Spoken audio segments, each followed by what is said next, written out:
بسم اللہ الرحمن الرحیم۔ السلام علیکم۔ انسداد دہشت گردی کی عدالت نے وزیر داخلہ رانا ثناء اللہ کو ہی طلب کر لیا ہے۔ اب ویسے تو رانا ثناء اللہ صاحب آپ دیکھیں مصروف رہتے ہیں کہ مخالفین کو انسداد دہشت گردی کی عدالتوں میں اینٹی ٹیررزم کورٹس میں جانا پڑے، ان کی پیشیاں ہوں، چاہے وہ خواتین ہی کیوں نہ ہوں، سب کو بھگتنا پڑے، اور پولیس کو اس لیے انہوں نے بہت ایکٹیو کیا ہوا ہے۔ پاکستان کے تمام ادارے جو رانا ثناء اللہ کے انڈر آتے ہیں، جتنے بھی قانون نافذ کرنے والے ادارے ہیں، ان کا صرف اور صرف کام آپ کو یہی نظر آتا ہے اس وقت کہ جی تحریک انصاف کے لوگوں کو قابو کیا جائے، ان کے خلاف کیسز کو آگے بڑھایا جائے، لیکن خود رانا ثناء اللہ کو انسداد دہشت گردی کی عدالت کی طرف سے بہت زیادہ مشکلات کا سامنا ہے۔ اور 25 جولائی کو پولیس نے انسداد دہشت گردی کی عدالت نے پولیس کو پابند کر دیا ہے کہ 25 جولائی کو رانا ثناء اللہ کو پیش کیا جائے۔ اب اس کے ساتھ ساتھ رانا ثناء اللہ صاحب کے جو ضمانتی ہیں ان کو بھی کہا گیا کہ ان کو بھی بلا لیا جائے۔ عدالت برہم ہوئی ہے کہ جی رانا ثناء اللہ پیش ہی نہیں ہو رہے۔ اب اس وجہ سے جناب ان کے حوالے سے پولیس کو پابند کیا گیا ہے کہ وہ لے کر آئے رانا ثناء اللہ کو۔ اب آپ دیکھیے کہ یہی باتیں عمران خان کے خلاف ہوتی تھی کہ جی پیش نہیں ہوتے، یہ نہیں ہوتا، وہ تو عدالتوں میں جا رہے ہیں، آج بھی ان کی پیشیاں تھیں، اور اس میں کئی اہم چیزیں سامنے آئیں کہ ایک جج صاحب جن پر عمران خان صاحب نے، دلاور ان کا نام ہے، کہ جن پر کہا کہ جی آپ تو میرے خلاف بغض رکھتے ہیں، ان کی سوشل میڈیا پہ پوسٹ موجود ہے عمران خان کے خلاف، تو انہوں نے مانا کہ اکاؤنٹ میرا ہے لیکن پوسٹ میری نہیں ہے۔ بہرحال عمران خان صاحب نے اس پر یہ کہا کہ جی آپ میرا کیس نہ سنیں، ان کے وکلاء کے ساتھ کوئی تلخ کلامی بھی ہوئی لیکن ان کی درخواست مسترد ہو گئی۔ اچھا خیر، اس پر ہم ہو سکا تو اگلی ویڈیو میں تفصیل سے بات کریں گے، لیکن اگر آپ دیکھیے کہ یہ سب رانا ثناء اللہ صاحب کس طرح سے دیکھ رہے ہیں اور کس طرح سے مان رہے ہیں کہ اس سب کے پیچھے وہ ہیں۔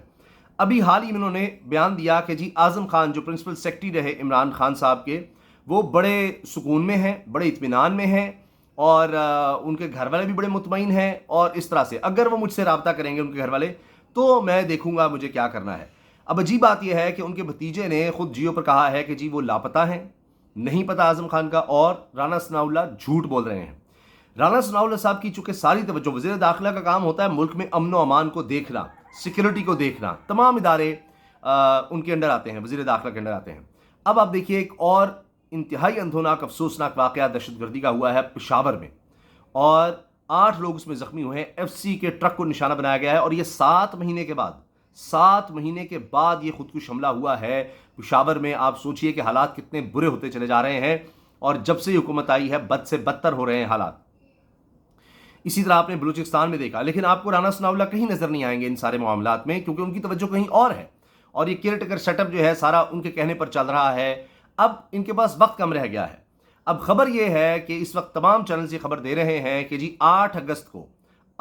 اگست کو اسمبلیاں تحلیل کرنے پر اتفاق ہو گیا ہے شہباز شریف اور زرداری صاحب کے درمیان، یا نون لیگ اور پیپلز پارٹی کے درمیان۔ اب ظاہر ہے کہ اس میں نواز شریف صاحب بھی شامل ہوں گے، تو اتفاق ہو گیا ہے 8 اگست کو اسمبلیاں تحلیل کر دی جائیں گی۔ اب دوسری طرف یہ بھی کہا جا رہا ہے، یہ بھی خبریں ہیں کہ جی مریم اورنگزیب صاحبہ یا بلاول کے ترجمان اس کو ڈینائی کر رہے ہیں کہ جی ابھی حتمی فیصلہ نہیں ہوا،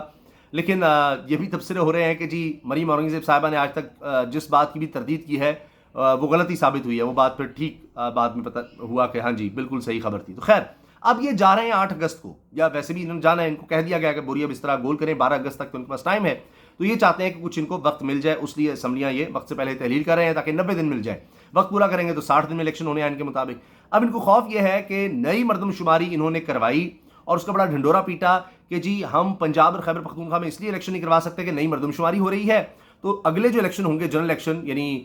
سندھ میں، بلوچستان میں اور قومی اسمبلی میں، تو وہ تو نئی مردم شماری پر ہوں گے، تو ہم یہ کیسے کر سکتے ہیں کہ جی ایک الیکشن جو ہے وہ ہو رہا ہو صوبوں میں اور سینٹر میں نئی مردم شماری پر، اور پنجاب اور خیبر پختونخوا میں پرانی مردم شماری، لہٰذا ہم الیکشن ہی نہیں کرواتے۔ تو انہوں نے اس بہانے سے الیکشن نہیں کروائے تھے، لیکن اب یہی ان کے لیے گلے کی ہڈی بن چکا ہے، ان کے لیے گڑھا بن چکا ہے۔ اب مسئلہ یہ ہے کہ ان کا خیال ہے کہ 9 مئی کے واقعات کے بعد بس بڑا اچھا موقع ہے، جتنی جلدی ہو سکے الیکشن کروا لیں، لیکن ان کو اب ڈر یہ ہے کہ کیئر ٹیکر سیٹ اپ جو ہے جس طرح انہوں نے بہانہ بنایا تھا وہاں بھی بہانہ بنایا جا سکتا ہے، اور الیکشنز کو آگے لے جایا جا سکتا ہے، اور اس میں ان کو لگتا ہے کہ ابھی تو ہمارے پاس بہت زیادہ چانس ہے، لیکن جیسے وقت گزرے گا تو کہیں تحریک انصاف پھر ریوائیو نہ کر جائے۔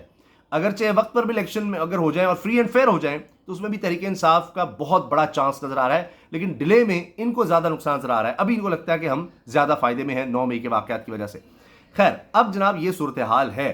اچھا، اس کے ساتھ ساتھ آپ دیکھیے کہ جب ان کی حکومت جائے گی تو وہ بات تو نہیں رہے گی، اگرچہ کیئر ٹیکر سیٹ اپ ہی ظاہر ہے انہوں نے ہی لانا ہے، لیکن اس کے بعد بھی جب کبھی حکومت آئے گی، ساری عمر تو نہیں کوئی بیٹھا رہتا،